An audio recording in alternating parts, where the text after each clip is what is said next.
Come on.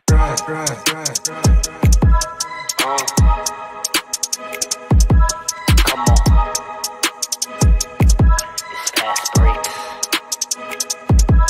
Listen.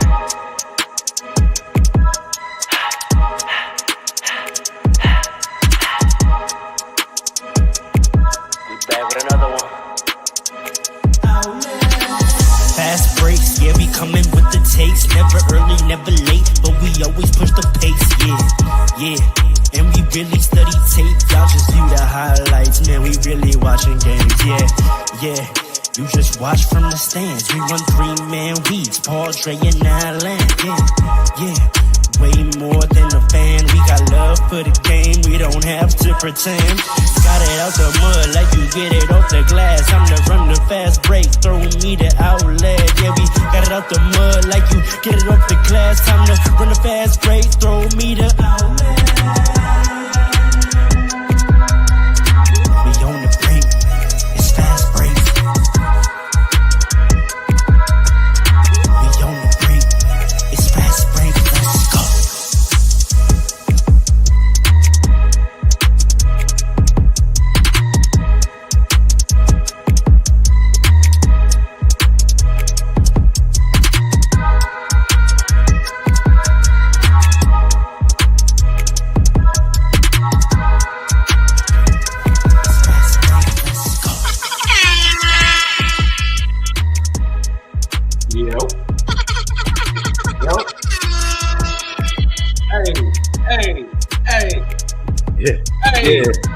Yeah. Yo, welcome back, world. Hey, boys, this is Fastbreakspodcast. We are back with another one. All right. You can't hear a word you saying, sir. Huh? You can't hear a word that you saying. You can't hear me. Hold on. I'm saying we back with another one. We are back with another one. In fact, we're back like we never left. We didn't. We're still here trying to give you all the same fire content, the most intellectual and honest podcast on the market. Fastbreakspodcast. What up, family? As you'll see, we are down one today. Our boy Rose out, but we're still going to give you that higher quality content today. We got a lot to talk about. There's some chatter this week. Some secret beefs that might be exposed to the main surface. So we're going to talk about that. There's some apologies in my opinion that need to be made to certain players named Russell Westbrook. Some of y'all, I saw y'all fixing your faces to call him Westbrook for the last few years. I'm not taking it no more. All right. I want apologies, formal apologies for this man, and I want an indictment of LeBron James immediately. And we're gonna assess some good teams. You know, when Pharaoh's not here, this is really a Knicks podcast. I don't care what anybody says. I don't care what anybody. We're not getting outvoted. We are not getting outvoted. We're here to talk about what really matters. Okay. So we're going to talk about all this. Before I go any further, y'all know who I am. It's King Dre, your boy. Above me, we got Alan the man. And then, of course, we got Coach Paul just doing his thing, chilling, giving you all a salute while he fades into the background. Paul, I got to say, I can only see like a smidgen of your face. What's going on back there? You just said I'm chilling. Hey, man's just in the cut chilling. But we're gonna give you a quick one, a good one too, but a quick one nonetheless. So there's no need to belabor the point. I want to get into it. So first and foremost, my guys, how's your week? How's everything going? Y'all see anything good this week you want to talk about before we get started? Not really. I don't know. I was looking forward to that Thunder Cavs game, but that was a letdown. Bro, that was a horrible letdown. Yeah. Yo, listen. This is y'all said I was crazy, but I don't think the Cavs are ready. I don't know what it is. I do not believe in them like that. It's a conversation. I would say I don't know. It's like, what do you mean by ready? Because you think the Thunder are ready? Like, what makes the Thunder more ready? What makes the Thunder more ready than the Cavs? They have the face of the league on their team. That's what they don't. He's not the face. No, they don't. They have the face of the league. Actually, that's something else I wanted to talk about. Maybe a fourth topic we'll get into, because he's leading an MVP. He's leading MVP votes, but you know who's leading in All-Star votes by like 500,000? which would be funny. If Pharaoh was here, it'd be funny to talk about. Giannis. You know who's number 2, which would also be funny? Who? Jokic. Yeah. So those two guys who didn't have the fanfare. I don't know if that's true. Listen, man. But we got to talk about the fact that these European players, these non-Americans, man. Here we go. The xenophobia is back. Pharaoh is not here. The real Andre comes out. It's a Pharaoh is not here. 5 minutes. Pharaoh, you are not here. Andre is on the loose. Paul, do you see the timer? Do you see the timer? It took him 5 minutes. The xenophobia is back. Listen, it's called the National Basketball Association, and its best players are international. Its best players are international. What's going on? This is because of Paul Robinson, actually, because of people like him. And it's also because of Brandon Jennings. Because y'all want to come out and call Jason Tatum soft. Nobody can respect him. I never called him soft a day in my life. Yes, you called him everything else. Not soft. Everything else. Well, let's talk about that. So that's the first thing. That's the secret beefs that I was talking about. And we can get into it. But Paul, you see anything this week you want to comment on? Something you want to get off your chest, guy? Get off my chest. Tom Thibodeau. Your job is on the line. We gonna get into that. We gonna get into that. Don't worry. That's all. Oh, we gonna get into that. Though. Not just the Knicks though. There's a couple of teams we gotta talk about that's struggling. This is the Knicks podcast. Nah. Forget what you heard. Pharaoh, Andre is on the loose. Wait, so what's going on with Jason Tatum, Andre? So Brandon Jennings said he is, and I quote, the softest superstar in the league. No. Celtics superstar. He said he's the softest Celtic superstar. Oh, I thought he said he's the softest superstar in the league. No. I think he said both. Honestly, I think he did say both, Paul, because I saw him say he is soft. He is the softest superstar in the. And I'm not gonna lie to you. He's saying he's the softest Boston Celtics superstar ever. Yeah. I know that for a fact. I didn't hear anything else. I can't say he said that. But my thing is, it's just. You know what? This feels like, and this is also fitting that Pharaoh's not here because Pharaoh always quotes this video when 50 woke up. And he's like, they say F50 for what? What'd I do? And that's how I'm like reading that. I felt like that's how I felt for Jason Tatum. What did I do? What do you mean? What did I do? That makes me soft. What did I do? Has the second best team in the league right now. And I'm pretty sure he's averaging damn near 37-6. I'm not sure what he's doing that's making him soft. I'm sorry? You said 37. You mean 27? No, 30 points, 7 rebounds. Yeah, not 37 and 6. 30 and 7 and 6. Yeah. Okay. Yeah. I was about to be like, I don't know where this. And they call it soft. The thing is, we all just not talking about it. With all the NBA hatred, I actually would not be surprised if he was averaging 37. People were like, yeah, but it's a soft 37. What? What? I can see that too. I'm not gonna say it again, Paul. Say it louder. I can see that too. That's what I'm saying. We got to, at a certain point, we got to address this Jason Tatum hatred, and we got to put our finger on what exactly is it. All right, is it because he's light skinned? Because if that's what it is, y'all are colorists. Okay. I don't know if it's like what do you call it? Like a widespread hatred of him. I think there's the internet like jokes and everything. And there's clearly Brandon Jennings. I don't know if most people see Jason. First of all, but I don't understand. Like, what is soft to him in 2024? Like, what about Jason Tatum is soft? That's what in 2025. Be the future. I'm saying it's crazy. We're in the future, but we're acting like that sounds so crazy. 2025. These comments hold us back. Like, what does that mean in this context? Because like, what he don't fight, he don't what? Like, I don't understand because Jason Tatum has been playing nice his whole damn career. He went out last season. He won the chip, but he didn't get the finals MVP and all that. Is that what makes him soft? Because he did what his team needed him to do because he didn't take over. He just did what his team needed to do, which was go out and play, make more and stuff. Like, what makes him soft? I don't understand the context of what he's saying.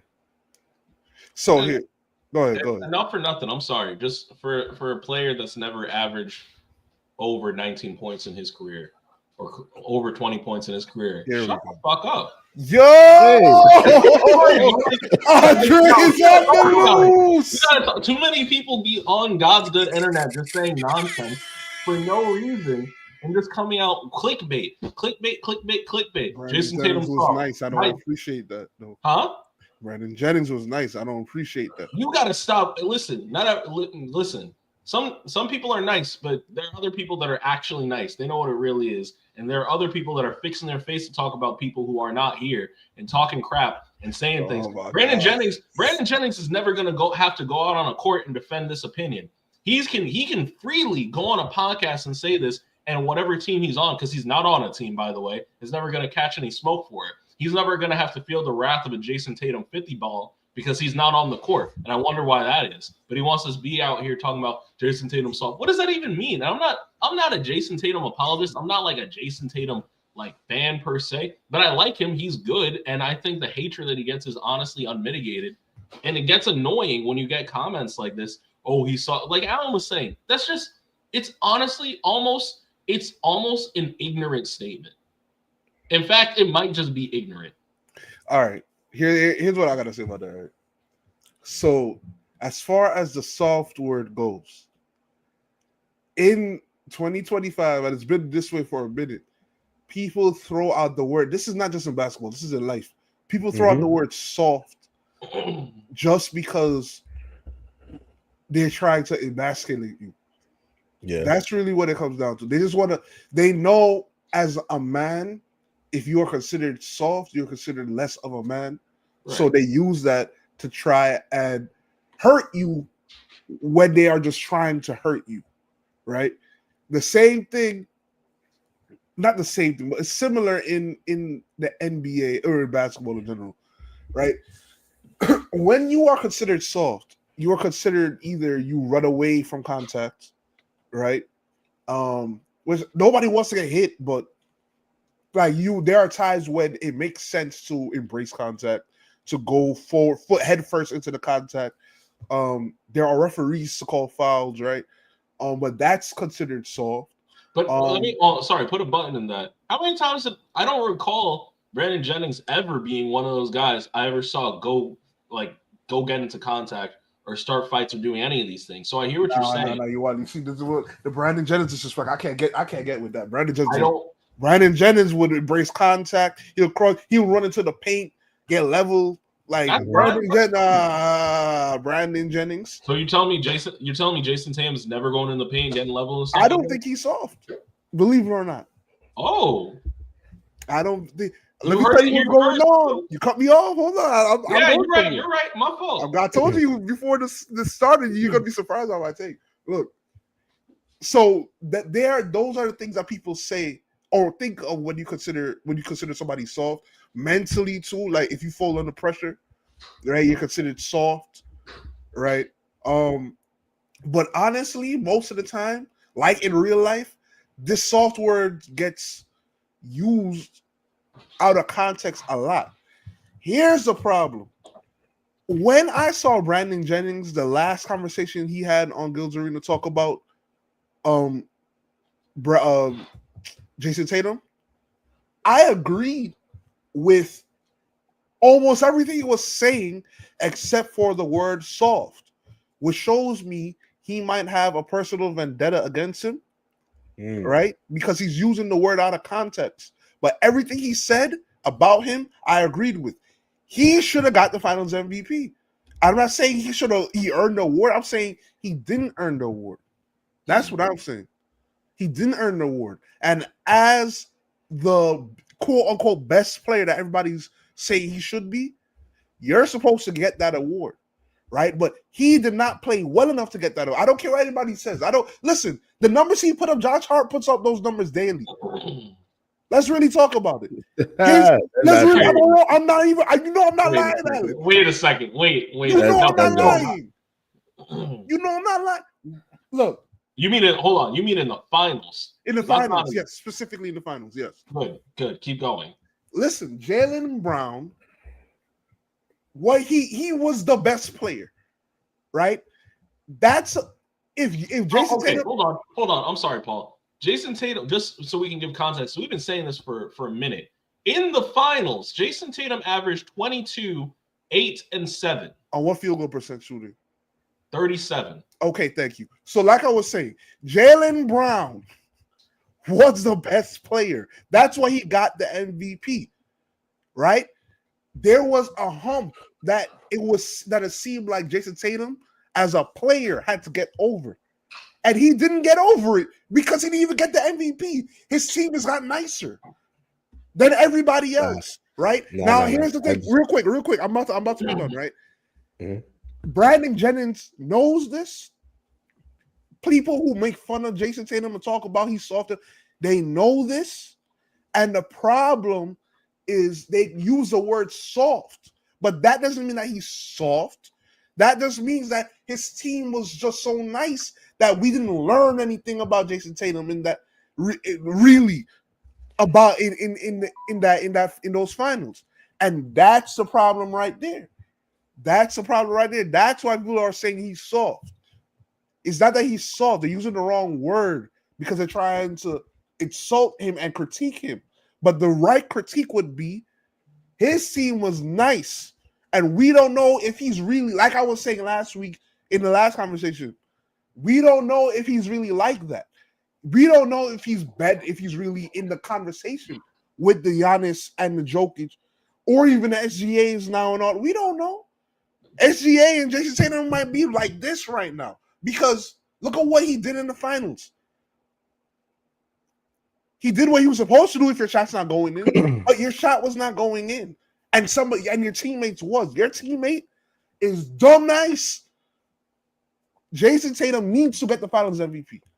If they win the chip this year, he needs a Finals MVP. Needs. Jaylen Brown can get another one. And you laugh because you know it can happen.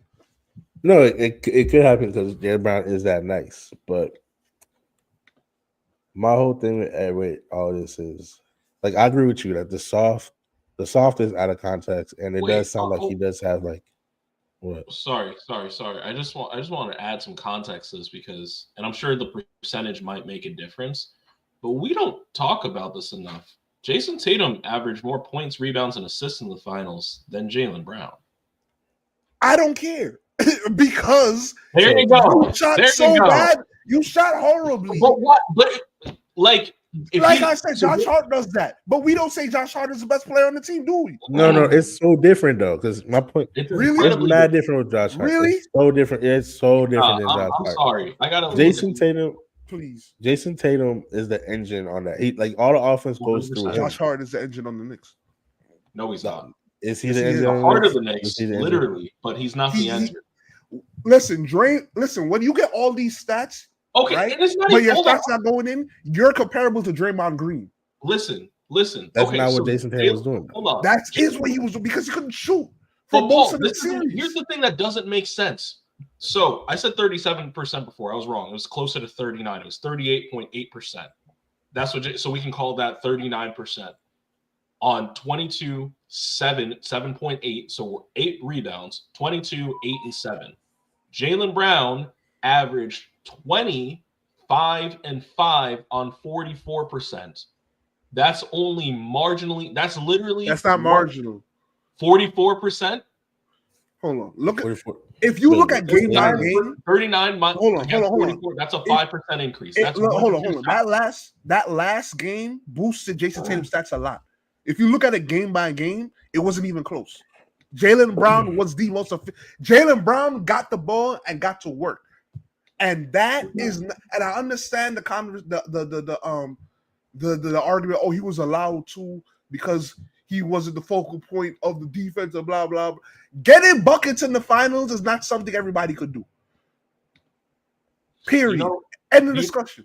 Because Jason Tatum couldn't even do it. Are you aware of the fact? And he didn't do it in 2022 either. Are you aware of the fact that Jaylen Brown only had 1 30-point game in the finals and Jason Tatum had 2? I don't care. I know you don't care, but wait. What do you mean he had 2? On what percent shooting? Why? Okay, hold on. I'll tell you right now. If you're look, percentage tells. He had 31. Hold on, he had 31 in Game 3 on 42% shooting. How much? 42% shooting. Okay. and 31 in Game 5 on 45% shooting. That was the closeout game, right? Correct. Yes. I'll give this to Jaylen Brown. The first 3 games, he was over 50% from the field. But in the last 2 games, he was 25% and he was 30%. And he had to be carried by Jason Tatum, who had in those last 2 games. Ever by Jason Tatum. The last game he was carried. The last game was a wash. You forgot? The last game it was over. But why was it a wash? By Jaylen Brown already. I hear what you're saying. Jaylen Brown deserved it, but you and people that are critiquing Jason Tatum make it sound like he averaged 2 points. The man averaged. That's what I'm saying. Like, I think the critiques are bad. I think the critiques are bad founded, bro. I don't think the critiques are fair. I think the critiques are not on like a solid basis because do better. Y'all acting like he was a bum out there. Like, I get it. He did not. He shot like a bum. He shot only 5% worse. Now I gotta look game by game because y'all forgot. You're not reading the worst stats. Hold on. Hey, what's the worst? You're not reading the worst stats. I'll read it for you right now. Game 2, horrible in terms of shooting percentage, 27%. But in that game, he also had 18 points, 9 boards, 12 assists. He's getting steals. That don't sound like Josh Hart numbers. On what shooting? That game, that was 27%. So he shot terribly. 14%. Go ahead. 14% from 3. So it was game 2 was terrible. I will give you game 2. 40%. Give me the shots, not the percentages. Like, what's the? What do you mean? Like 14 out of 20 something. You know what I mean? Oh, 6 out of 22. Ooh. It's I'm not going to sit around and be like, oh, that's a good, he did a fantastic job with that. But I'm also not going to I'm going to be honest. Yes, he was chucking a bit.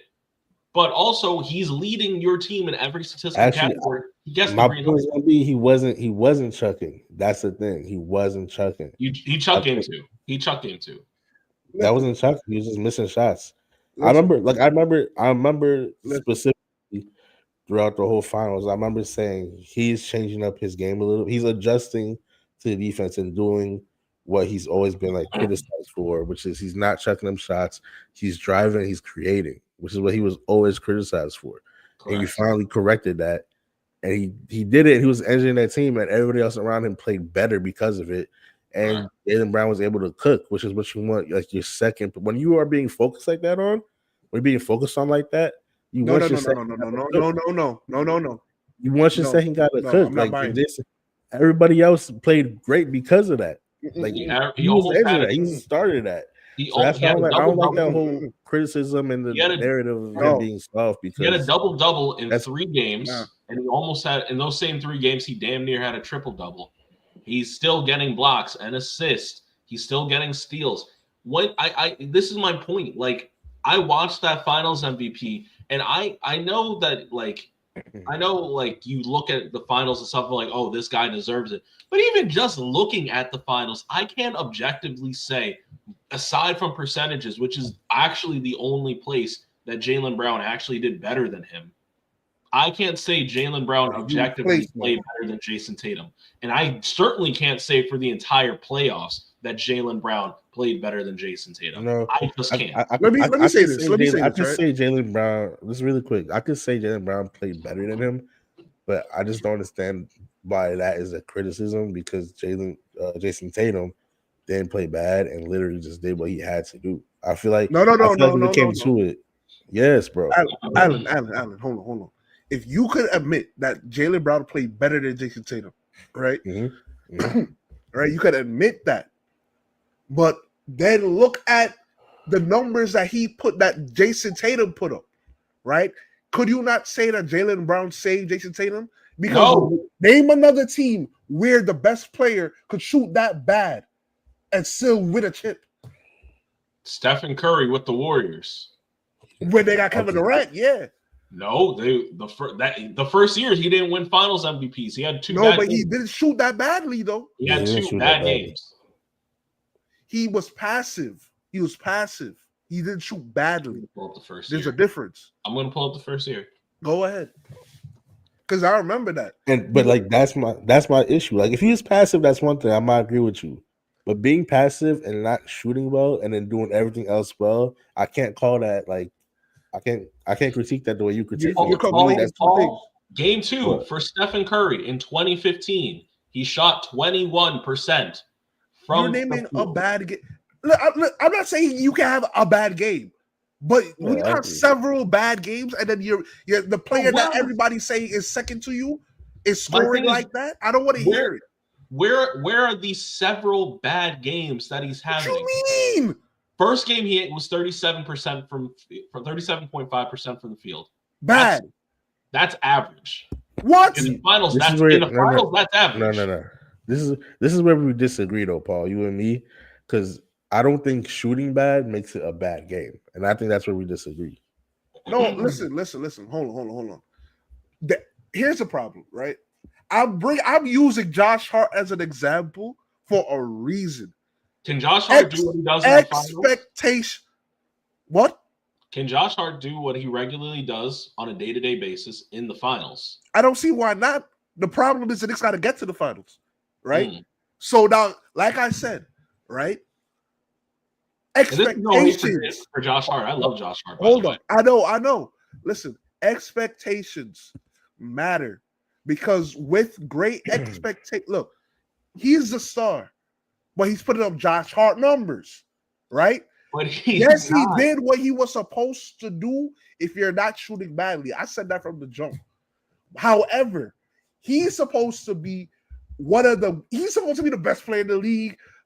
He won the chip. We're supposed to look at him differently and all of that. Like he's a champion now. That man put up Josh Hart numbers and he didn't shoot well. No, but and still won the chip because his team around him was that good. That matters. That shows me that if he had not a great team like that, but just a very good team that was a contending team, he wouldn't have won the chip. Paul, let me ask you this: if he had a team that he had before they got KP and Drew Holiday, they're not winning with him doing what he did. Am I wrong? That's true. Okay, and that matters. That's what I'm saying. That matters. I don't care. But we know this game's about buckets. We know, we know. So talking about buckets, because you keep bringing up Josh Hart, who I love. How many nights does Josh Hart lead the team in scoring? Not much, but he'll lead the team in assists and rebounding and steals and all of that sometimes. Okay, so Jason Tatum not as a focal point, bro. Hold on, Jason Tatum did all that. Wait. Jason Tatum did all that and then also led the team in scoring. So it's just a nonsensical argument to be like he's playing that much better. He's not doing when you're not making. How can you be both not making shots and also leading your team in scoring? That doesn't make no. When you shoot enough shots, you could do that. But then you're not. Then you are making shots. The numbers show he wasn't. The field goal percentage shows he wasn't. Then if the field goal percentage shows that he wasn't, then we need an indictment of Jaylen Brown because his last two games. Yes, we do, because his last two games from the field, he shot 25 and 30%. The last game was a wash. Finals. Oh my gosh, the last 44%. Game was a wash. They blew them out. Everybody 44%. Played well. Wait, time out. For the whole finals? For the whole finals, Jaylen Brown did 44%. Jason Tatum did 39%. That is a marginal difference. That's not marginal. No, that's not marginal. That's not marginal. That is a marginal 44% versus 39%. That is a marginal difference. No, it's not. For field goal percentage, that's not marginal. No, it's not. One is bad and one is decent. It's not even good. That's why one is bad. One is decent. That's what I'm trying to say. Why are we making all these excuses? It sounds. It's not. If everybody else shot that bad, if everybody else, if another player shot that bad, if Joker shot that badly, but averaged a triple double, what would Pharaoh say? That's because he ain't joking. But hold on. I'm not. No, that's why I'm not. Wait, hold on. That's why I don't like. The difference is 3 attempts. I'm literally looking at the numbers right now. So Jason Tatum, he made, just doing an average, he made 7.6 of his attempts. He attempted 19.6. Jaylen Brown made 7.4 of his attempts, and he attempted 16.8. That is only 3 more shots. It is a marginal difference, particularly when Jason Tatum's the one drawing the doubles. That's not marginal. 5%. That is a marginal difference. When you are the guy average, you are the guy that is bringing gravity towards you. Okay, I'm not saying he's where he is right now. Remember, this is his second finals appearance. He still has room to grow. But I'm not going to sit here and say with a straight face he played a bad game. I'm not going to say he played a bad series. I'm not. It just doesn't make any sense to me. I never said that. I said he shot badly, and that matters. And we will continue to nitpick at greatness. Is he great or not? So what? Yeah. So let's nitpick. Why are we running from it? This is why they call him soft. If 39% is not soft, so is 44% shooting well? That's fine. That's better than 39. Is it shooting well? That's yes or a no? good amount better than 39. Is it shooting? Is it good? Yes or no? Average. It's all right. It's not bad. So if he you do that for a regular season, it's like he didn't shoot. So he didn't shoot well either, right? You said what? So he didn't shoot well either. You said it's average, so it's not good. No, I'm not saying that. No, I said it's average. Average is not good or bad. Right. So he also didn't. So he also did not shoot well, but he still got the Finals MVP. So he didn't shoot well. He didn't lead his team in any statistical category, and he's only doing marginally better than the guy that we're saying he was so much better than. That doesn't make any sense to me. It's not marginal. You keep saying that, and we're not going to agree with you. It's not marginal. Fine. I don't care if you agree with me. It's marginal. No, it's not. You're wrong. That's fine. Listen. You're saying, Pharaoh, that he's on the quest for greatness, not me. So if this is what we're gonna do, then let's do it for real and stop protecting him. No, I agree with you. When it comes to greatness, you have to nitpick. I said if it was Jokic, what? 39%? I think you do gotta nitpick with him. But even when it comes to nitpick, I still think that's wrong, especially knowing now that Jaylen Brown only got 44%, which is decent. So I'm never going to say he got carried. Jason Tatum did not get carried by Jaylen Brown. Not at all. That's crazy, especially knowing that he only shot decently. And that's why I don't like all the soft stuff. He didn't get carried by Jaylen Brown. He was the engine of all that. Jaylen Brown was only able to do that because there was folks like it's nah. I disagree with that. No, because that implies. That implies that he was getting assisted by Tatum, and that's not true. He was getting the ball 1-on-1, get it to the basket. He was getting assists from Tatum. Yeah, but you couldn't. Not like that. They couldn't help off Tatum though, and all that. You said what? They couldn't help off Tatum, and all that came from. That shows that Brown is that nice. He's so nice that he couldn't lead his team in any category. That's correct. He probably led him in field goal percentage. That's about it. That's a big. Come on, man. Most centers lead their teams in field goal percentage. Does that make him the best player on the team? No, that's true. So I'm not. This is I'm not gonna say you're stupid. I hear what you're saying, but I think it's stupid for all the internet hatred out there to come out with all this hatred. We're talking about 3 more makes. No, man. Oh my gosh. You want to go? Listen. We watched the games. Yes. Stop going off of averages. We watched the games. You know what I watched? I watched a guy ascending into complete control, and I still can't figure out how somebody else came in and said this is this other guy. You know, I'm gonna mix things up. You know what I saw in Game 5? Tell me. I saw Jaylen Brown make a concerted effort to try and get Jason Tatum the MVP by giving him the ball, not being aggressive anymore, allowing Jason Tatum to shoot more because he finally got it going for almost the first time in the series. That's what I saw. You want to know why that's nonsense? You know why that's nonsense? You want to know why that's nonsense? Because that last game, Jaylen Brown put up 23 shots. Right. I'm not hearing this. How many shots? Yeah. Jason Tatum put up in the last game 24 shots. So they put up exactly the same amount of shots. What about Game 5 that he's talking about? That's the Game 5. You talking about Game 5? That is Game 5. Word. That's Game 5. I'm not going to hear he was like, I'm trying to hear. You took the I watched the game and I was like, I remember thinking to myself, He's trying to allow Tatum to get the. He's letting Tatum cook. This is crazy. Because, listen, crazy. And I remember that. You know what else too? You know what else too? Hold on, quick. You know what else? No. Because by the way, also your analysis makes no sense because Jaylen Brown only had 6 assists that game, while Jason Tatum had 11. What are you saying, man? You're acting as if players don't go 1-on-1. You're acting like players don't get their own buckets. What they did was play one-on-one basketball, and Jaylen Brown got 21 points off of it, and Jason Tatum got 31 off of it, shooting damn near the same amount of shots. Hold on. Jason Tatum in game, if you remember correctly, game 5, it was almost like like they gave up almost the Mavericks. Like they knew the Celtics crushed their spirit by game 5. So game 5, it was like a free for all. There was no competition. Wasn't it a blowout? Game 5? Or close to it? I think it ended up being a blowout, but I don't think the Mavs entered that game thinking we're gonna get blown out. Pause. Well, I'm not saying that, but I'm saying what by the end of the first quarter it was like, oh no, it's a wrap.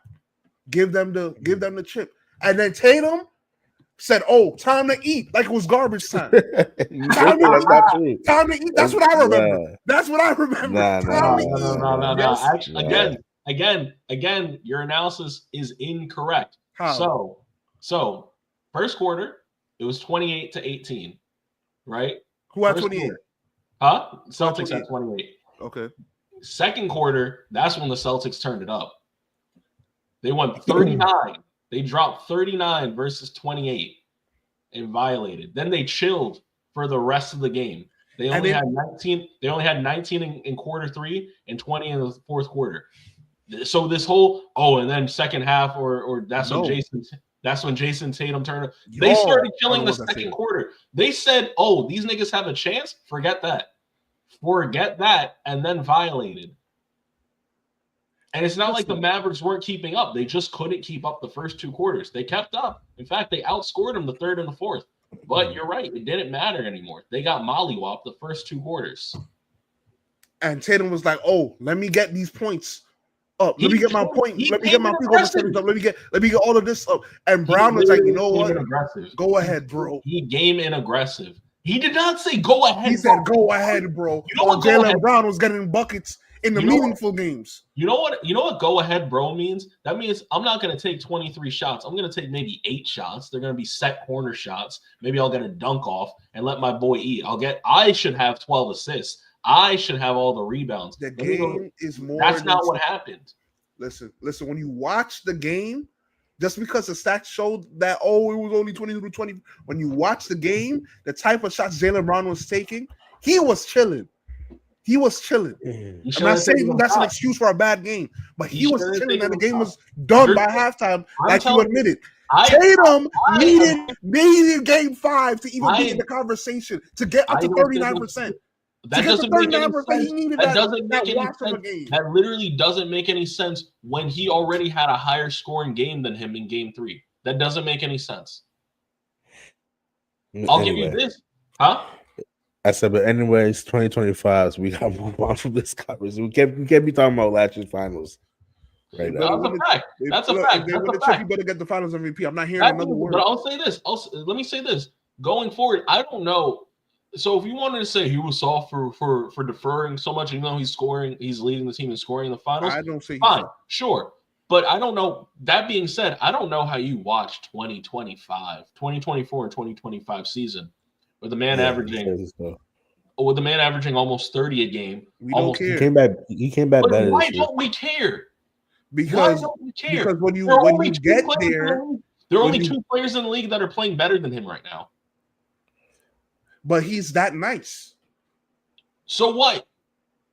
So therefore, when we know how good you are, now it's about winning, right?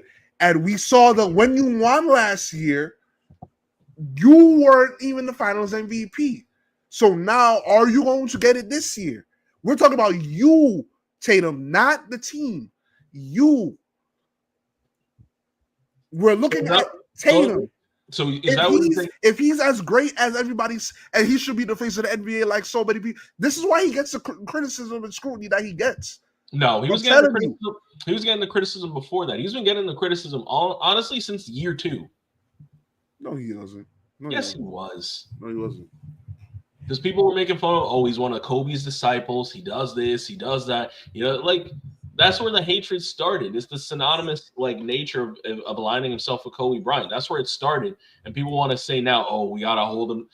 And I honestly, I think Pharaoh is putting put the comment right on the button where he's saying you're holding him to a higher standard. I think a lot of people are holding him to a higher standard.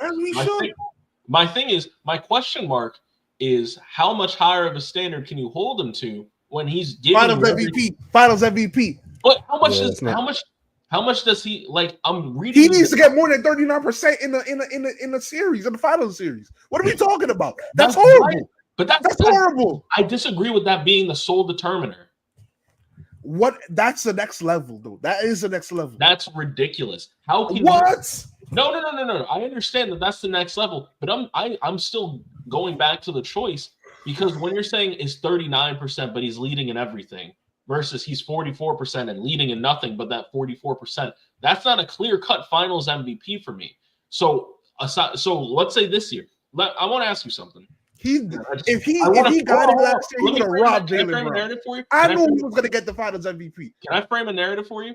If Jason Tatum comes in to this series, right, in the finals, they win, and he has 44%, just like Jaylen Brown did, and he's leading the team and everything, and he still doesn't get finals MVP. That won't happen.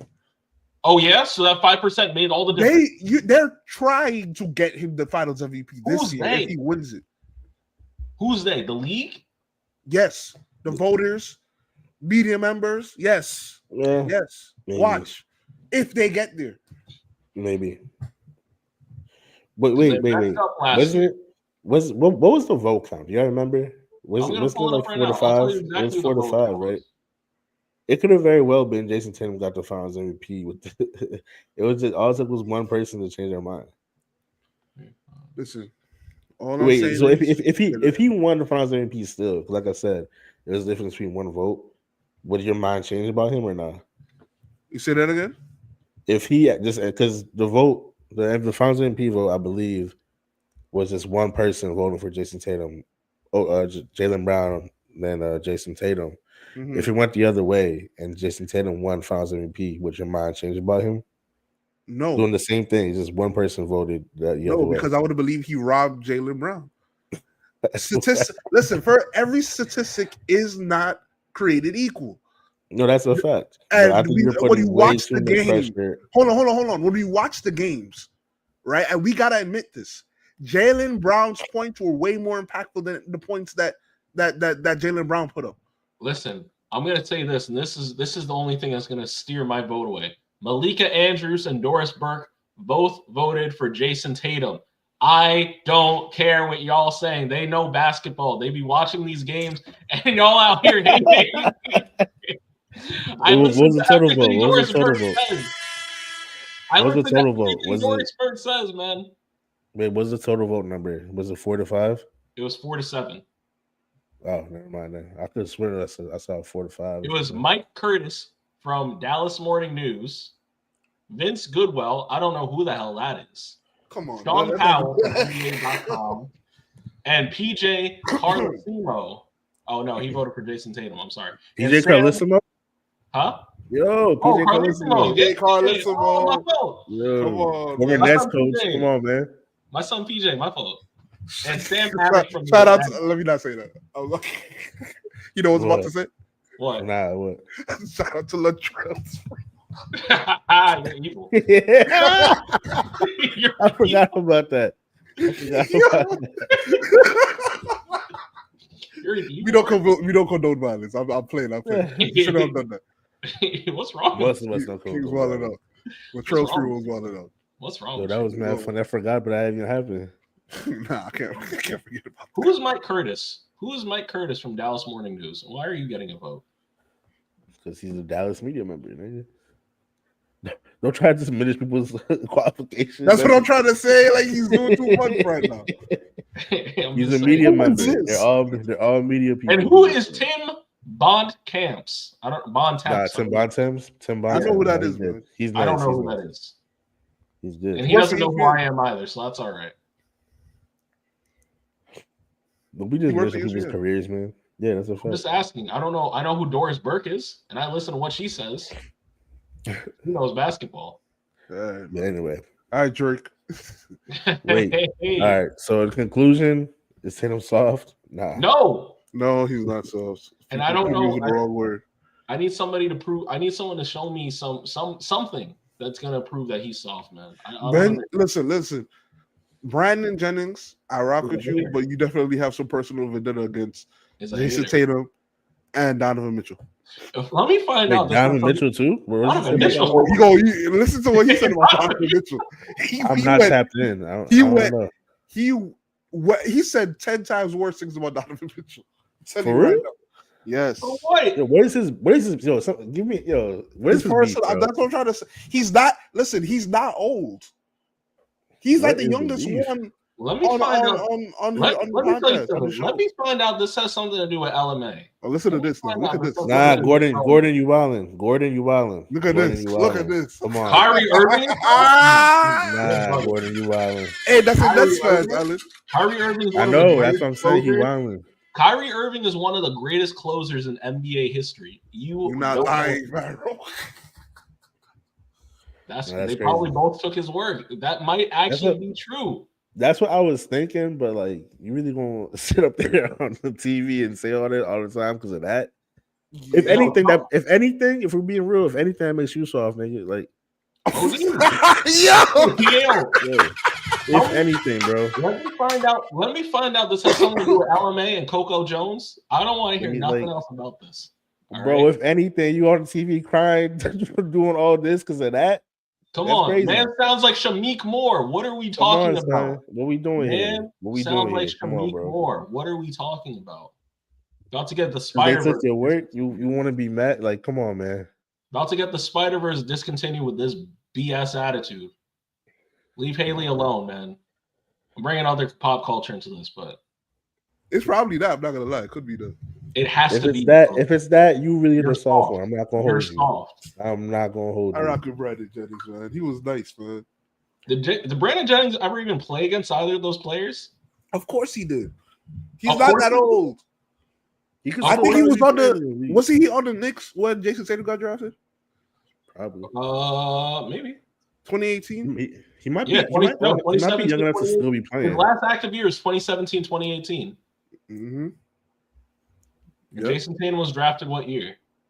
Oh, he's 25. I mean, he's only 35. He could still. That's be what I'm playing. saying.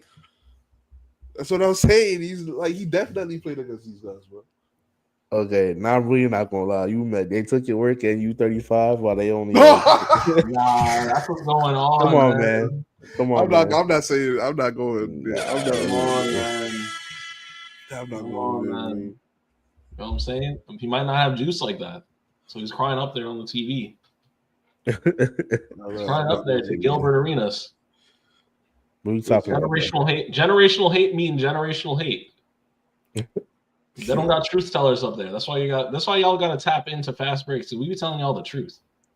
Y'all don't That's a got fact, truth though. tellers up there. But anyway, so that's enough talking about Jason Tatum. The next topic I want to talk about are since we have some non-truth tellers that I was just calling out for the last 5 years. Let me take this mic. Yeah, I know. Hold on. That's So fine. last Where you going five- with this? For the last 5 years, all right, I've had to listen to people calling him Westbrook. I had to talk about people saying he needs to retire from the league. I had to talk. My wife is laughing in the background. She knows what's coming. Hey, lock in, bro. Lock in. This is your moment. You've been waiting on this for years. I've had to wait. I've had to listen to people saying he needs to retire, saying he's the worst player in the league, calling him a walking brick, showing me videos of him hitting the side of the backboard like Paul George never did that multiple times. Let me tell you something. Every single one of you owe this man an apology. Okay, you had LeBron James trying to turn him into a corner sitter and say, "Oh, that's not his role." You're right. It's not. You're not. His name is Russell Westbrook, not Klay Thompson. Let him be Russ. The reason why the Nuggets are doing well right now is because Jokic isn't trying to change who he is. He gets the ball and sees the fastest guy on the court going towards the rim. You know what I'm going to do? Feed him. It's so simple. He's getting triple doubles. I said last week there was a stat that said that it's in 74% of the games that Russell Westbrook averages a triple double, they win. His teams win. This man averaged a triple double for 4 years. For 4 consecutive years. And y'all are trying to tell me that he's whack? And keep forgetting all the injuries his teams had to deal with. Keep forgetting the fact that he pulled the bum ass Wizards to the playoffs with no actual help besides Bradley Beal, who's getting exposed. That was a crazy season too. By the way. Huh? That was a crazy season too. It was insane. The fact that literally the Thunder refused to fall apart sheerly based on his will, and now the Nuggets, who people were like, oh, what are they going to do this year? They lost so many pieces. They're 4th in the West right now, and it's largely the fact that because he's out here taking Jamal Murray's starting position and his lunch money. Oh, yes, he is. Oh, yes, he is. They are winning. They are winning most of their games when they're starting, when they were losing with Jamal Murray. They are on a rise right now. Jokic and Russell Westbrook are working, and we need. And I'm not saying anything about LeBron James legacy-wise, career-wise, but this narrative that he makes every player better than him. In fact, if there's anything, we've seen players have to take a big deep, with the exception of probably AD. Actually, we've seen players have to actually take a step back in percentage, a step back in production when they play with LeBron James. And the offshoot of that is, but then they end up winning more. So then we can say that he's making everyone arost him better. That might not be true. That legitimately might not be true. And we need to take a better look at it. But I'm going to say this for Russell Westbrook, it definitely wasn't better. And we can know because the minute that man went to the Clippers, he immediately played better. He went crazy in the playoffs. Now he's with the Nuggets, and they're going crazy right now. And all of you who were out there on the internet who were saying all these things, let me tell you something from the bottom of my heart. You are casuals. You are unknowledgeable, and you need to repent. Go figure out something. What? Go figure out. Go watch the games. Go watch the games. Go watch real basketball. Go learn about the history of the game that you claim to know. Don't just watch clickbait and come out and say all this stuff. People in the comments not knowing what they're saying. Just nonsense. Go watch basketball. Go watch Russell Westbrook. He's a real one. Fourth best point guard in NBA history. Maybe 3rd. Listen. Are you? Listen. Wait, Adam, you got something to say? I can react to that really quick. Go for it. I'll just say this. I'll say that I definitely agree with you about the LeBron narrative about making players better. I don't think that's true. I think players have to really adapt to LeBron and the system he plays in, because it really is the only way LeBron can play and has been playing his whole career. So when you take a player like Westbrook and put him in that system, it's not going to work because Westbrook cannot. Actually, I'm not even mad at people saying Westbrook should have been. Like, I'm not mad at it because for years Russell Westbrook did look bad, but it's because he couldn't adapt into what the league was turning into, right? Like, he is the reason he's working so well with Jokic now because he has such like a specific, unique skill set that just so happens to be compatible with Jokic. So he found like the perfect spot for him to go. Because I don't think in most places he would not be doing good. Because Westbrook, I hate to say it because I love Westbrook too. I used to be on this pod defending him too, but he just hasn't adapted. He doesn't have a skill set that the most places need, and he definitely don't have a skill set for LeBron. That's a fact. And that's so, true. So it has been a problem. So I can't really bail him out there. It is what it is. He just isn't really at the wrong time. So I will say that, like, as much as I love Westbrook, he just don't got the skill set to like play most places. So I'm really, really, really happy that he got to find this place at the end of his career. I hope he stays there for a while. I hope they could do some good things over there because Westbrook is one of my favorite players of all time. And it was really like starting to hurt me to see how he was going out with the Lakers He played well at the Clippers, but that didn't even end up so well. And I really thought it was over for him. And it was like sad to see one of my favorite players who did all this amazing stuff throughout his career go out sad like this and be remembered this way. So I'm glad he was able to find like a home with Jokic and them and like be able to finish out his career in a really positive way. Like he's adding to their wins. They really right there in the playoff standings. They have a chance to go up number 2, but they probably going to end up in the middle of the pack. And he's playing well besides Murray and what's his name, MPJ and all of them. He's like he adds like another thing to your offense, and I love that for him. Talk about Russ. Yeah, I'm talking about Russ. So I'm just happy he's over there and doing well, man. Because it was starting to be hard to see, but I do agree with you on that. I don't think LeBron makes his players better. They just have to have a certain skill set. That's why you always see all those trades with him. They just trade for Dorian Finney-Smith, which is the perfect LeBron player. That's how the player LeBron needs. So, well, I'll say this right at this point in LeBron's career, he needs Cade also, but that's so I'm just reading what the bottom line, Paul. Oh yeah. No, yeah. I think he needs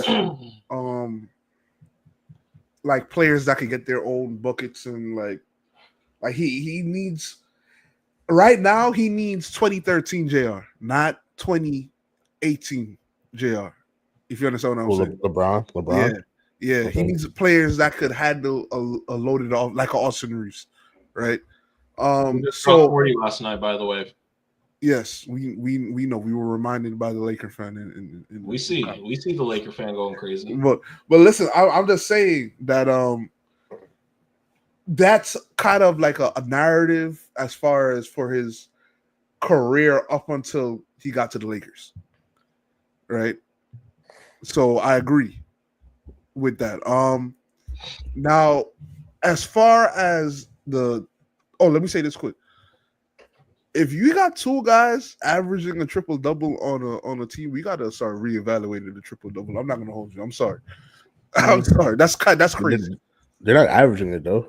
They're not averaging it, but you never at the same time. They're getting chemistry. And when Westbrook is in a groove and fits on the team, he averages a triple-double. So if he ends up averaging a triple-double alongside Jokic, we got to reevaluate the triple-double. I'm sorry. Why do we have to reevaluate it? These are the 2 greatest at getting triple-doubles in history. Yeah, that's how I'm like, do we have to what they naturally do. It's their natural. It's still not happening like that. You know what I mean? No, there is an increase in triple-doubles though. In the league. There's an increase, but even with the increase, it's still not that. It's still news when someone gets a triple-double. You know what I'm saying? Well, I mean, it's also we just got to think it's the effect of like more space. It'll naturally right. Therefore. But why does that mean we have to reevaluate the triple double? Because that you know why? It's a reevaluation of how the game is played currently. No. Hold on. We're changing the record books if we don't put records in context. Like we're changing it too much. We're changing the narrative of the game, and we're devaluing players before Westbrook and Jokic if we don't admit that if those players played in this era, that they would get those triple doubles too. If we don't admit, it's easier to get triple doubles now. If we can't admit that, it's not that much easier. How many guys are getting triple doubles? More than previously. It was rare to get triple doubles in the 2010s. Like if you got a triple double, like whoa, like you. It wasn't that rare. Rondo was doing it. Braun was doing it. Like it was rare. It was rarer. Harden almost did it a couple times. They weren't getting it that much. Tim Duncan got a quadruple double. I'm not like people do it. Like you're talking about a quadruple. Come on, man. What Paul is saying about what Paul's saying is not incorrect. I agree with him. No, I agree with Paul. But I don't think like there's no I don't think it makes us look at any players any differently though. You know what I mean? I agree. And I don't think it should. It does. If Westbrook is a triple double king, right? Yeah. Then players like Jason Kidd get looked at as lesser than a Russell Westbrook. I disagree with that. I don't know feel if like that's- because you're not a casual and you pay attention to the game. Then you know what? It's up to us. I'm sorry. To like I'm put things in perspective. This is a point I've long held. I don't give a damn about casuals. I don't give a flipping damn. I don't. In this context, I don't either. In this context, I don't either. Because guess what? Specifically, this context. Like it's honestly the casuals are the target of the hatred I have right now. Because they're the ones that are out here devaluing Russell Westbrook. And actually, they were saying the exact same things. We got to devalue. That's not true, Andre. You have to admit, like, throughout the criticisms of Russell Westbrook have like been mostly like fair, especially No, it has not been fair. Bro. No, it has not. Besides the shooting, I'll give you shooting. Fine. Bro, he literally could not adapt to any system that he was in, bro. It was fair. It was mostly fair the last couple of years. Mostly fair. I saw him adapt to the Clippers last year. I saw him adapt to the Wizards. I saw him adapt to the Rockets. I saw him adapt to the Nuggets. The only place it doesn't seem that he could adapt was the Lakers. He didn't adapt to the Nuggets either. He didn't. I mean, not the Nuggets. He didn't adapt to the Wizards either. They tried. No, he didn't. He tried to at first, and when they were losing, he said "F this," and he started taking over and doing his own thing. He didn't adapt to them. Yeah. He couldn't adapt to anywhere, man. Like except to he still hasn't adapted to the Nuggets. He just is able to maximize like his abilities. He's not able to adapt anywhere. But he's not adapting if they're you're saying they're adapting to you. If they're adapting to him. Okay, that's fair. Okay, all right, I can accept that. But again, the criticisms in the past have not in the last few years. I don't think have been the best players don't adapt. What did James Harden say last year? Are you adapting to the system? I am the system. Westbrook has to be good enough to be able to say that. I don't know if that's true. I don't know if I'd say he's the system, but he's definitely. If we're talking about players that need to adapt versus players where the teams need to adapt to them, he's still on the players need to adapt to them standpoint. And it's still clearly beneficial to teams to do that. Until it starts going to the other way, where adapting to him results in losing, then I'm not going to say the criticism was fair. It's an unnecessary criticism. The only players who are good enough to say that they are the system are the best players in the league, are the players that are contenders in the league right now. He's like even James Harden. Yeah, he is the system. He's right. But you being the system in 2025, you're not winning the chip. You're not winning the chip. That's the other difference. The same thing. The Nuggets are in an actual contention to potentially win the chip. Yeah, but he's not the system. He's not the system. That's true, but he's still worth adjusting to. His play style in the right context, right? In the right context where you have spaced out shooters, which the Nuggets do. You have a high octane offensive post-centered center. Yeah. You have space that is just free to cut through. There is no better system for him, and that is worth adapting to. And thus far, not a lot of teams have figured out how to stop that.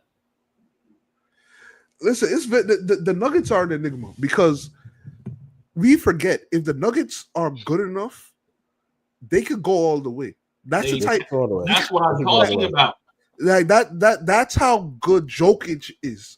Correct. So now when you add Westbrook there and they figure out a way to work well together, it becomes very interesting. We got to start talking about the Nuggets as a contender again because they're, again, like I said, they're the type of team. They're not just good and might not. Oh, here you see. You see the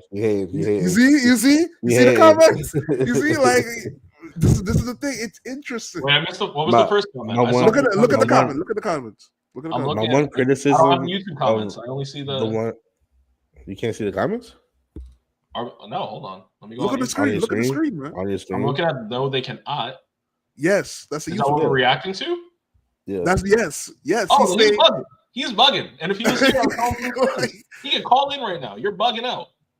Listen, but you think the Lakers can? I'm not hearing this. Again, that's a fair point as well. Like the Nuggets are showing. The Nuggets are the type of team when they are great, they can go all the way.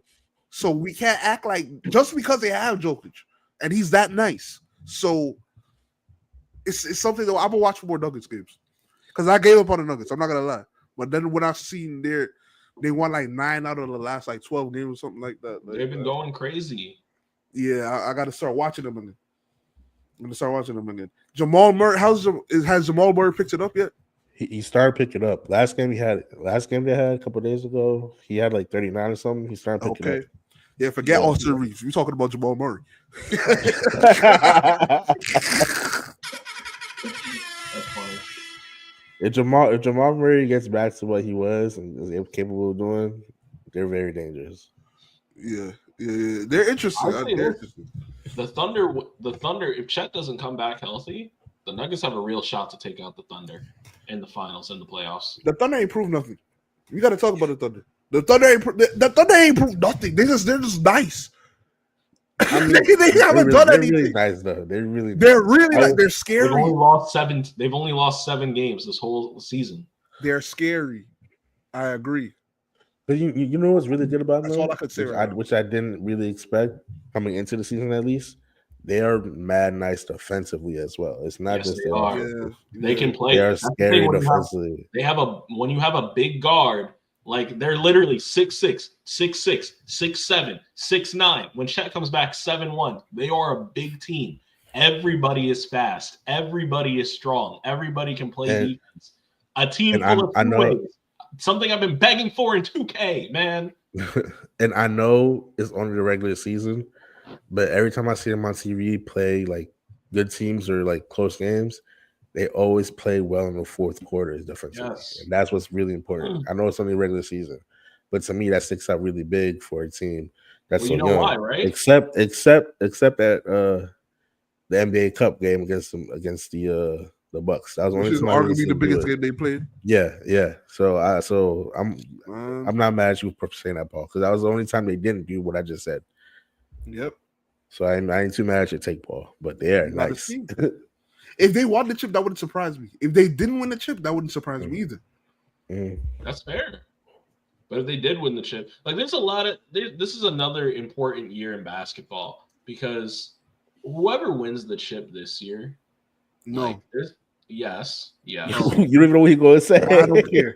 No, they say whoever wins the chip this year is directly correlating to who's going to be the new face of the league. No, it does not. It does. So if the Rockets win the chip, then what? The Rockets aren't winning the chip. Let's be clear. How you know? I'm just saying.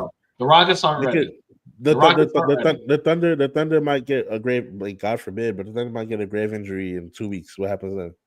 Then the Celtics are winning the chip, and guess who's becoming the face of the league? Jason Tatum. And Paul's you can guarantee to me right now it's going to be Celtics or Thunder. No one else. It's going to be Celtics. Very confident. I'll guarantee this for the East. It's either Celtics or Knicks. No. That's not what you just said. Guarantee me. You think it's going to be Celtics or Thunder. It's going to be. Can you say that confidently? I can't say that confidently. It's 4 teams. I have 4. I can confidently say this though. What? There are 4 teams. Only 4 teams that I see coming out on top of this. And I'll tell you exactly who they are.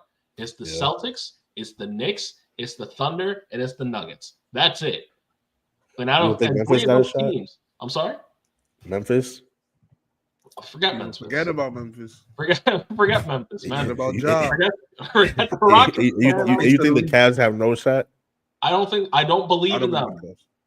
You think the Cavs just have no shot though? It's one thing you believe in them, but you think they got no shot? I think if they see no world in which they beat. I'm being so serious. I think if they end up, especially if the Knicks end up, and we'll talk about the Knicks in a second. If the Knicks end up making some moves at the trade deadline to bolster that bench, the Cavs are not surviving the Knicks, and they're damn sure not surviving the Celtics. Moves. Huh? The Knicks are making no moves to bolster their bench. We don't know that. They need to. And we can transition into there because the Knicks are concerning me. I don't know why you claim to be a Knicks fan and you wanted to talk about the Knicks right now. Who else am I going to talk to about besides y'all? There's a couple teams that we can talk about.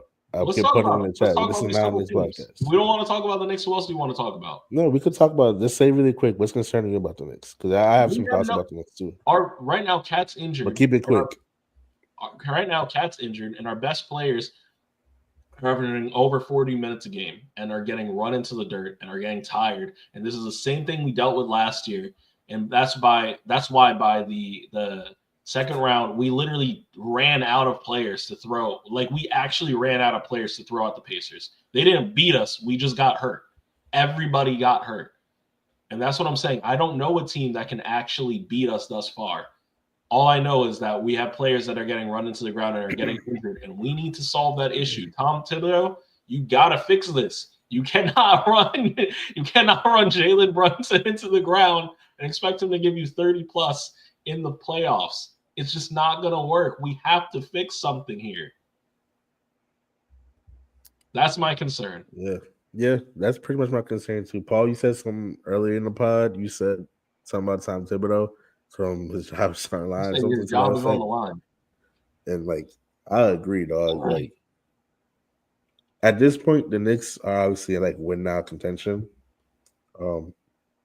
They don't have too many available moves to like bolster up their offense, their roster. I mean, so when you in that position, when the team is trying to shake things up or improve, there's only one place to go, and that's like the coach. And like, yeah, that's going to be Tibbs' like fate soon if you don't pick it up. Because and it's here's like the Knicks are a good team too, man, but like he just refuses to use their bench, and he refuses to use the young guys. And we said that since he got there, like he just don't use the young guys. It's been his same criticism for a long time now. Like I would watch Emmanuel quickly. I mean, RJ Barrett eventually got minutes, but you know, it's been his criticism since the Chicago days. People still blame him to this day about Derrick Rose, because the people say Derrick Rose shouldn't have been in the game at that point when he got injured. So I don't know, bro. Like, he's got to shake it up because they're a good team. If I think all your stars in top 10 minutes is kind of crazy. I feel like that's not really needed in the NBA at this point in the season. Like, you save all that for the playoffs. And on top of everything else, man, like, Tibbs is a defensive coach. The Knicks are still not that good defensively. And I know it's because of roster changes. What Karl-Anthony Towns is going to do so much on the defensive end, huh? It's not just roster changes. Oh, we don't think so? Because I was going to say, with Karl-Anthony Towns, you can only do so much on defensive end. But the fact that you're not playing that well of defense this year, it's about to look real dark for Tibbs in a couple of months. Right now. Depending on how they go. Right now, the Knicks are frauds. I still think we will win the chip. But right now, the Knicks are frauds. They are frauds. Don't show that Nets fan. Put that up there. So that's Gordon. Shout out to Gordon. Please. That's my dog. Send the Nets back to New Jersey. I bet you he wouldn't be a Nets fan. He wouldn't be a Nets fan if they were in New Jersey. I bet you that. Really? Anyway. Why is he a Nets fan then? Hey, good question. Good question. This is what I'm trying to say. Look be careful who you supporting. That's still my dog. Yeah. But anyway, all I'm saying, look, they are frauds. They don't play. They're one of the worst defensive teams in the league. Yeah, and this part of that is the Knicks. Part of that is because of the dedication to detail. Part of that is, I don't think they're tired. Like I don't think we've seen fatigue and all of that. That's not what we're seeing. We're seeing a team that doesn't play together. Josh Hart was talking about ego. Everybody was saying he's talking about OG, and I agree. OG, get behind, go to the corner, start acting like you're some type of power forward, and space the floor, and get up off the floor too. Stop falling down so much and play defense. Big time. Get it tight. Listen, and then defensive schemes. This is why I say Tibbs' job needs to be on the line, I should say. He's a defensive coach that's been bad on pick and roll defense for years. Fix that. Crazy. Fix that. You're not good offensively. You miss campaign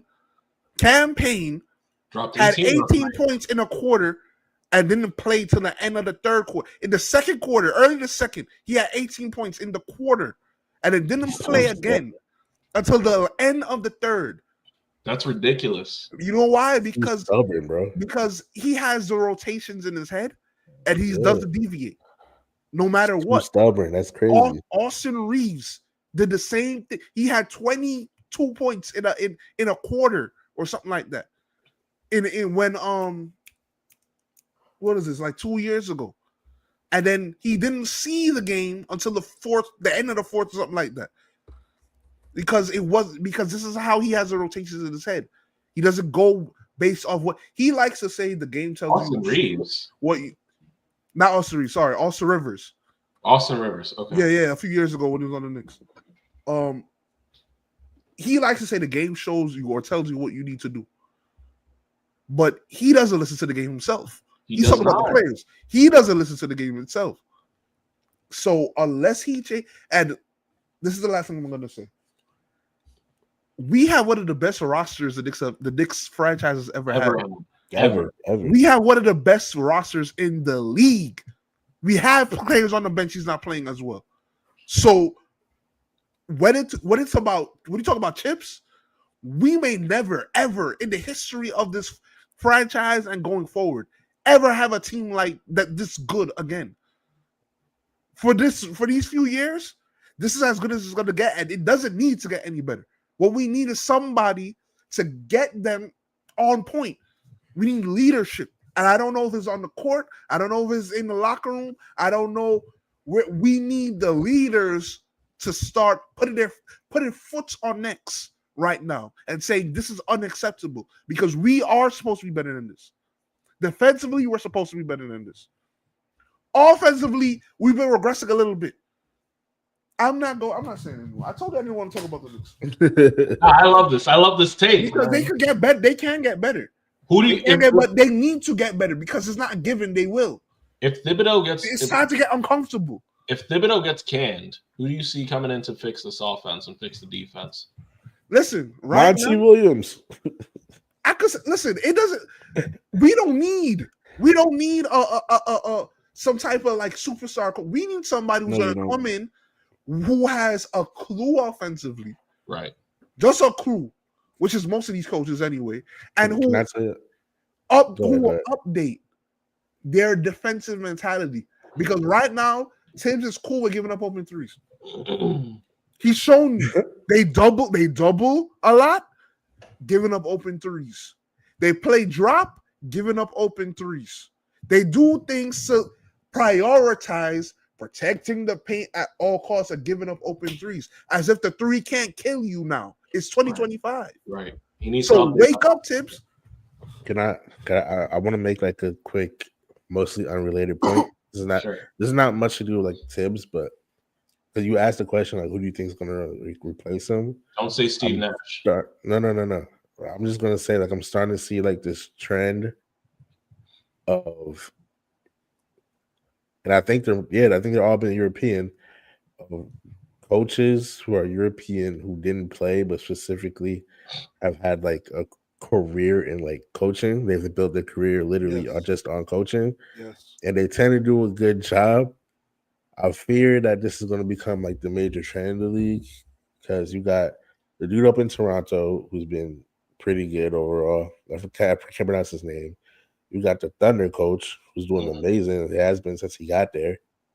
And now you got the Nets coach who's been just sitting on the Kings sideline as an assistant coach for years. And he's been assistant coach at all these places. These are all three. Hornets too. No. Hornets. Hornets. No. Hornets is he's an American coach that he was with the Celtics. The Celtics.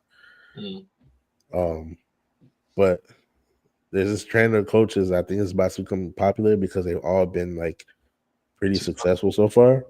That it's going to be like this European like coaches like these guys never even played. They just literally started coaching from like I think they go to school and learn how to coach. I'm not even kidding. Like I think Jordi Fernandez like literally has like some type of Spaniard degree in coaching if I'm remembering correctly. So I think that's gonna be a new trend for coaches because all these guys have been like pretty successful. So I don't know, man. It's something to watch out for. Because the thing is those guys, they come in with no ego. They come in They're coming in to play the game, desperate to win and doing what they need to do to win. So if they start winning, then what can you say? Like,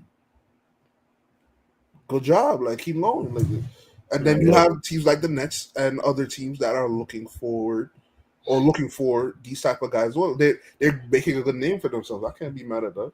Listen, that coach. You combine that coach with Cooper Flag next year, the Nets aren't going to be bad for long. Yeah.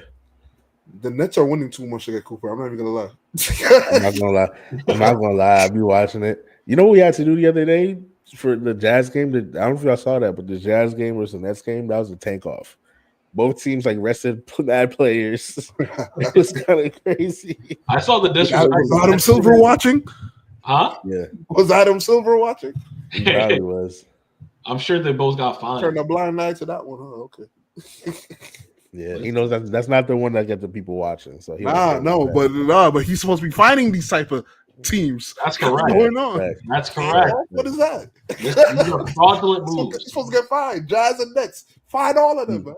We almost beat the Lakers last night, so they need to chill. that's what they're doing. Now. They need to chill. What did Do you start unloading? He missed the game winner. Alan, do you start unloading at this point? Yeah. Do you start getting rid of Ben Simmons and Cam Johnson and Cam Thomas and guys like that? I mean, they've been trying to trade Cam Johnson. I think he's going to get traded soon. Trade him to the Knicks. No, Knicks can Cam Johnson Cam Johnson off the bench is fantastic. I don't want no more trades. No more trades. Figure it out. The Knicks can't trade, bro. They are deep in the second apron. And I don't want to trade anybody. What are we trading for? Yeah. What's a trade gonna fix? Shooters off the bench. No, they gotta figure it out and get that contender that's in that team. Get it out. They need to play hard. They gotta play tough. They gotta play desperate. Last year they were desperate to win. This year they're arrogant. The Knicks are arrogant. That's why I say they frauds. Right now they're frauds. I believe they will, but they gotta fix it. Y'all think the Warriors have any more shot, or you think it's a wrap? The Warriors are a team I've kept my eye on for a minute. Right now, they're literally at 500, 20 wins, 20 losses, and they're sitting at the 11th seed. And I don't know what to make of them. I don't know what. I think it's a wrap.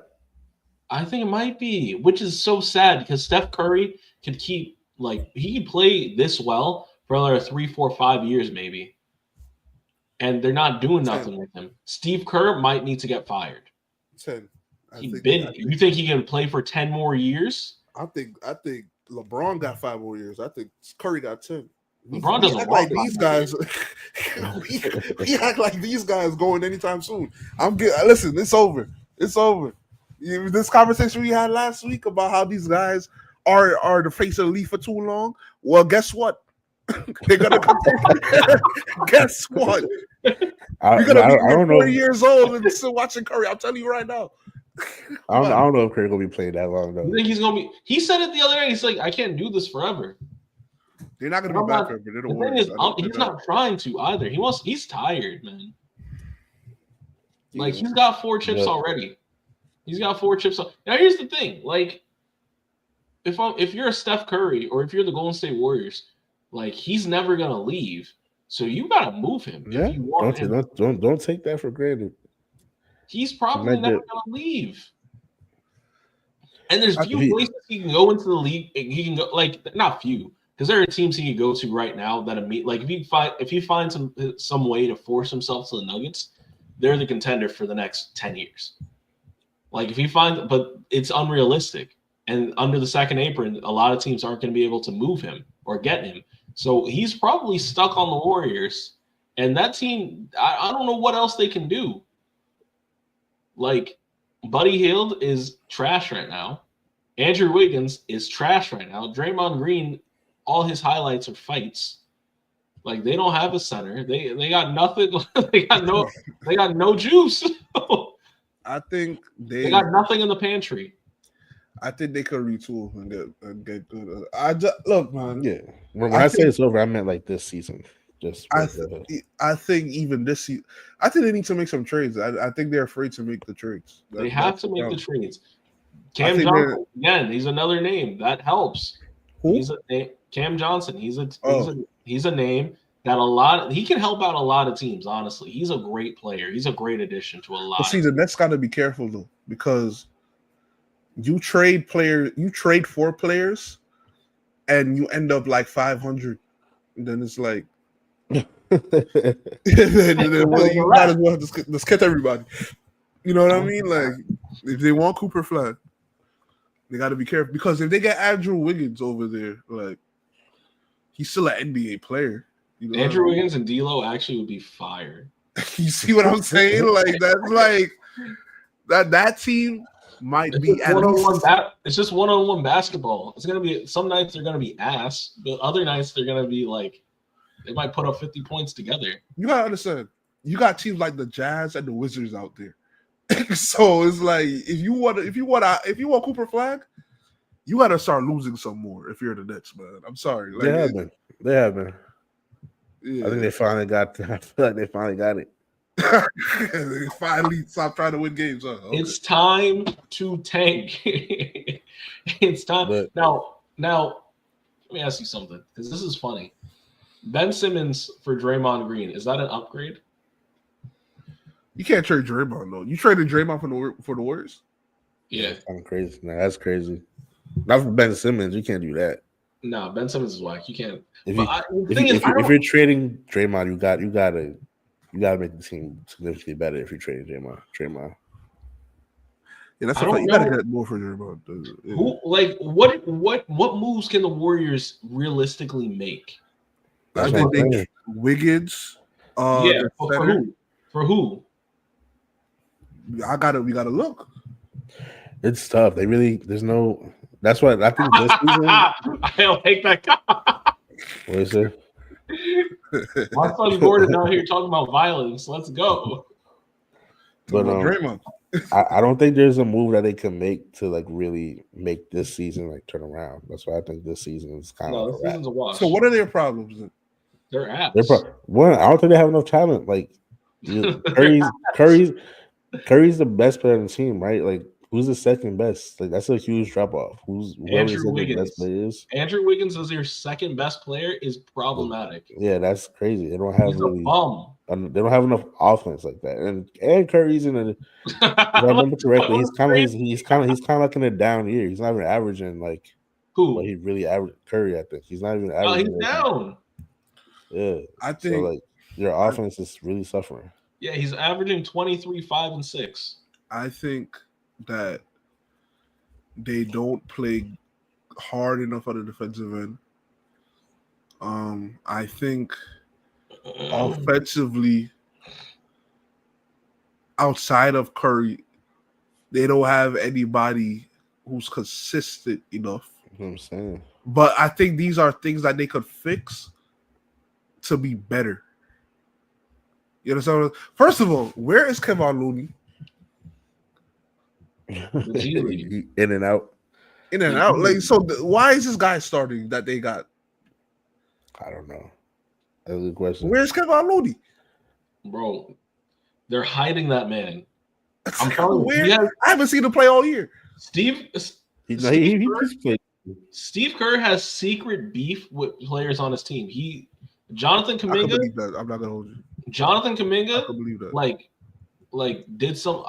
He probably like fucked his daughter or some shit. Like, what's going on? Yo, all right. It's been real. Fastbreaks family. Yo, catch you next week, man. Yo, he need a break. We're not. Yo, catch you next week. We out.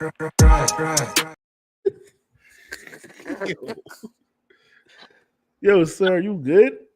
Wild. Like Pharaoh. I told you he's on the loose. This one we can't go live with you, bro. We gotta be able to cut things out. We can't go live with you. Yo, Can someone explain to me like what's going on with Jonathan Kuminga? Please, someone explain it to me. I think Kuminga needs. I think it's twofold. They're misusing him, and he needs to get better. I think it's both. at the same time. Yes, I agree with that. I do think he needs to get better for sure. But Because like, what opportunity do you have to get better though if they not playing you like that? I think he's on the bench, right? Yeah. You got the whole court to Second yourself. unit. Yeah. Eat. The problem is he's too raw still. Yeah. That's the real part. He's too raw still. No, honestly, I was walling out before. I was just trying to be funny, but for real, no, they got real talent problems. The personnel over there is not good. The personnel over there is not good, and they like Jonathan Kuminga should get more minutes. I'm not going to front. You can put him at a 3, have him play alongside Draymond. No, but their starting center is trash. No. No, You don't want Kuminga and Draymond out there shooting bricks together. Nothing. Splash Brothers. Splash Brothers. That's what they are. The Trash Brothers. The bricklayers. They're brickmen, man. Word. They're bricklayers. Come on. They're trash though. But yeah, no, I want to see the Warriors do well because like at a certain point, and this has been the narrative for years, like you got to do something for Stephen Curry. It's been 3 years since y'all really sniffed the playoffs. Like y'all got to do something out here. You're wasting his potential. And honestly, they're wasting. This is how they're going to force the new face in the league by forcing Stephen Curry to stay in this terrible position. You're going to waste his best years, one of the most entertaining basketball players of all time. Ain't nobody forcing him. He said, didn't he say, like, shout out to Nomad? He said that he doesn't want them to make any changes right now. Yeah, I was actually going to bring that up. I feel like he's comfortable right now. I'm not going to lie. I am not going to lie. That's if I'm the Warriors, I could not be happier that you said that. That takes off like I don't know, like the pressure. Like imagine like what other superstar would even say that? Like LeBron, like this is the complete opposite of LeBron. LeBron, you know what I mean? And LeBron would not say that. LeBron would say the opposite.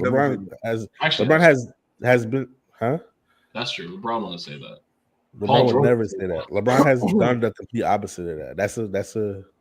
That's a complete like 180 of what other superstars do. Like, you think about LeBron every year. The whole narrative with his teams are what they're gonna do, what kind of trades they're gonna make to make LeBron better. And then remember last year how he did that thing with the Knicks. Like it was always like he might get traded to the Knicks or he might get traded back to the Cavs. I mean, there's always something with him, and I feel like for Curry to come out and like do this, the Warriors are very fortunate to have a superstar that does that. Because superstars don't act like that. That's very fortunate. I think he's just honestly. I think he doesn't want Jimmy Butler. That's what happened.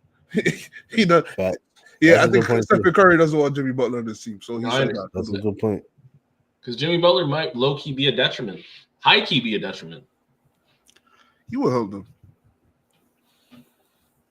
I think he will help them, but maybe it's not.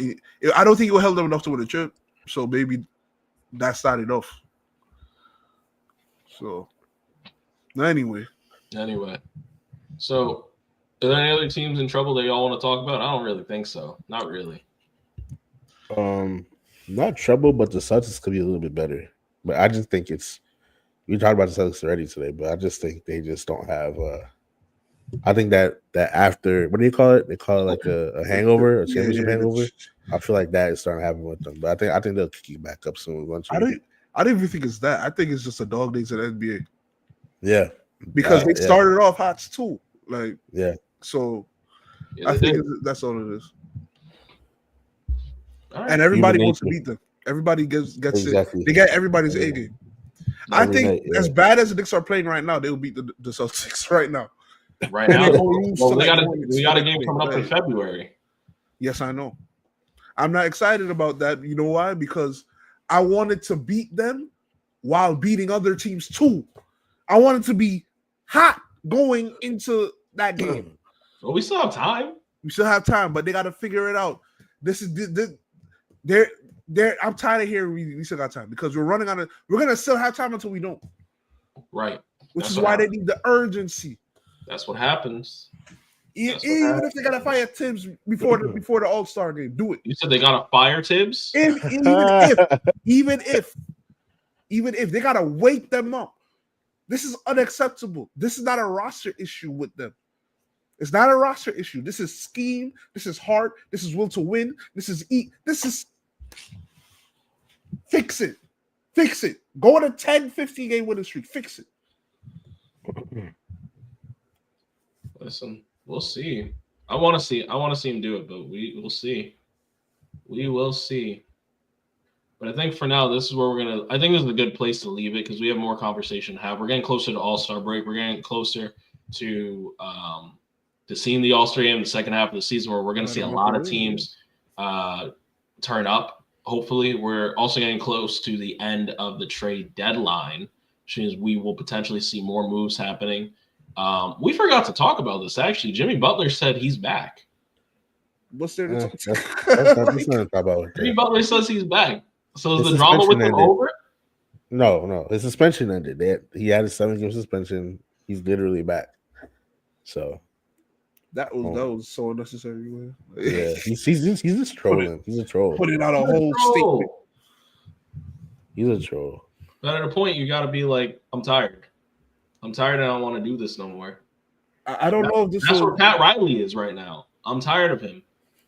I don't know if this was NBA Centel, but I saw something where on Twitter where they said that Jimmy Butler wants to like come off of the bench or play behind Hero and them. Mm-hmm. Like he wants to. You saw it, right? Off of the bench. I didn't see that. Yeah. So either come off of the bench or he wants less touches or something. Like he wants to be more of a team player, like he isn't already. It could have been Centel though. It could have been Centel. I don't know. Weird. I don't know. It has to be Centel. There's no way Jimmy Butler. Centel began. There's no way. Yeah. There's no way Jimmy Butler is asking to come off the bench. If he is, I want an indictment of Jimmy Butler written up ASAP. ASAP. And you know what? I'll write it myself. I'm just saying that's trash. That's a trash attitude. How much does Jimmy Butler really offer teams now, too?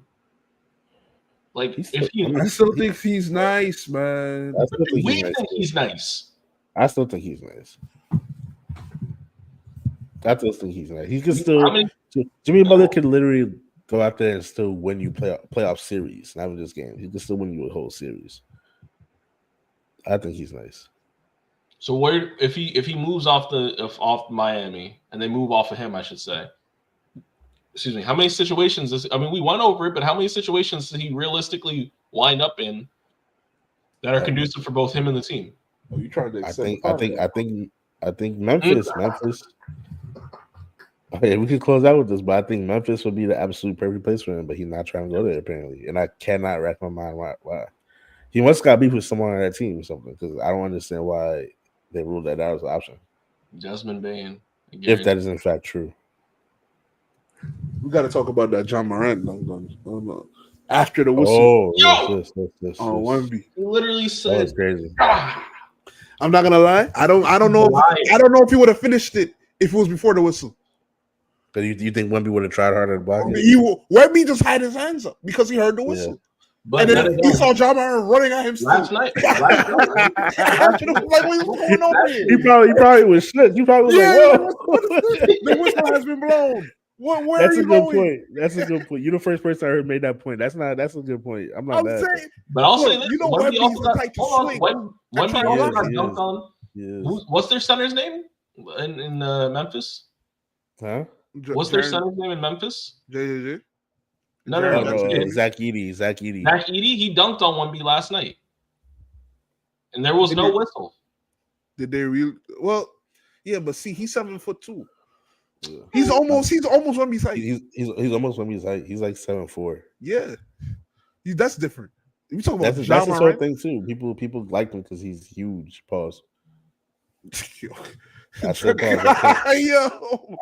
pause. I said pause. I can't do that. Nah, but John Morant, he was fiending to do it so much that even when he heard the whistle, He's still winning. Do it in regular. Do it before the whistle blows. That would be impressive. And I'm not saying he couldn't, but he might get muffed too. That's Wemby over there. Listen, that's Wemby. So that's Wemby. Soon to be best player in the league in like 5 years. Like 5. Listen, that's the thing. All this talk about face of the league and all players got to hurry up. Cool. Like they got to hurry. They got 5 good years left, maybe 4, before Wemby is like, that's enough. I have seen enough, and it's my time. The Spurs got to get good enough too. They get Jimmy Butler. I'm telling you, they get Jimmy Butler. They jump up to the 2 seed. They're making the playoffs, so you're going to see some problems happen. I'm just saying. He needs to link up with Zion for what? Zion needs to stay out of controversy and stay out of the kitchen. I don't need to see any of it. Bro, stop. Can we stop this narrative? Zion has been looking really like he slimmed down really well. No. He grew out his beard and he's fooling y'all. He literally did it. I did the same thing when I literally happens every I did the time. same thing when I gained weight. I grew my beard out immediately so people couldn't tell the difference. It's literally a cycle. Doing. It's literally a cycle. Zion will be out a couple of games. People do with the memes and the jokes and he needs to lose weight. He comes back on the floor. People just like, oh wow, Zion really leaned in. He did it, and it's like, yo, y'all have been doing this for 6 months now. Listen, I'm not seeing him do anything different. I don't know. Honestly, I'm gonna say this. After all these years of having Zion in the league, I don't know nothing about Zion. I truly mean that. He's nice. I don't know nothing about Zion. Why are we doing this? I don't know nothing about Zion. I haven't seen him. When he plays, he goes crazy every time he plays. I haven't seen that man is Julius Randle. And Julius Randle. No, he's not. Oh my God. No, Julius Randle might be better at this point. I haven't seen him do nothing. I haven't seen him do nothing yet. When he plays, he's nice. It's been closer to 10 years. Come on. I saw something where 66% of his games haven't been played.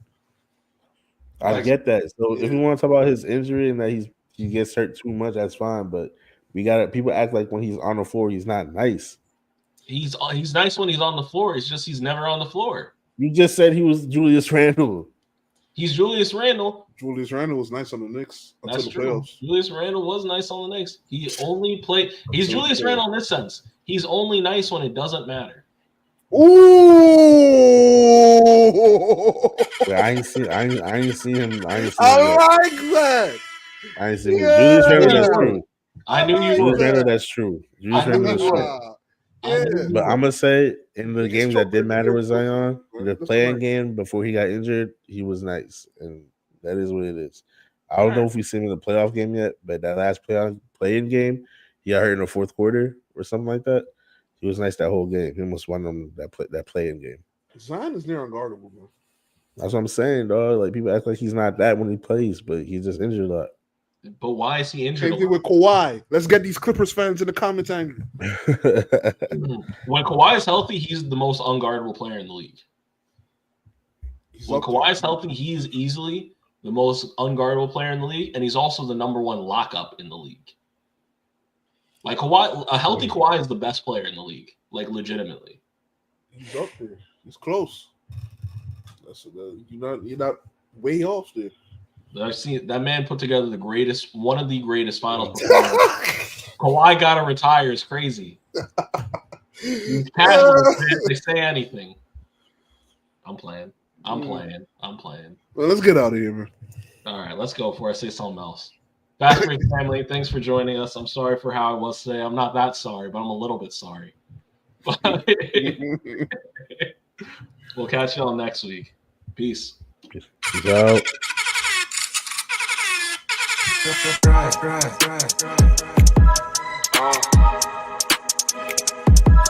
Come on. It's Fastbreaks. Listen.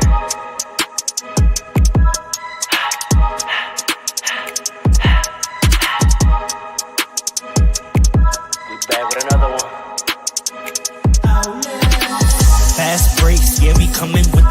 takes. Never early, never late, but we always push the pace. Yeah. And we really study tape. Y'all just view the highlights. Man, we really watching games. Yeah. You just watch from the stands. We run 3-man weeks. Paul, Dre, and Allen. Yeah. Way more than a fan. We got love for the game. We don't have to pretend. Got it out the mud like you get it off the glass. I'm the run the fast break. Throw me the outlet. Yeah, we got it out the mud like you get it off the glass. Time to run the fast break. Throw